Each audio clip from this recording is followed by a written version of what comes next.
Okay guys, we are at the end of Pimp Your Profile and it has been a blast.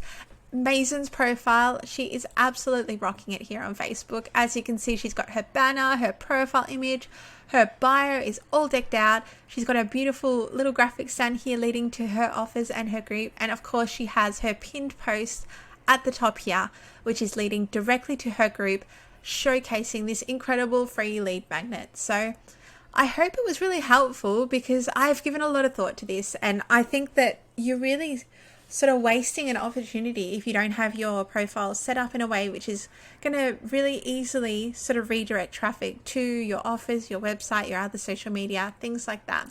People, like, if they like you and they like what you're doing in other Facebook groups, you might be posting, you might be helping people, they're going to naturally sort of gravitate to your profile and want to learn more about you. So help them out, give them all the links they need, send them in the right direction.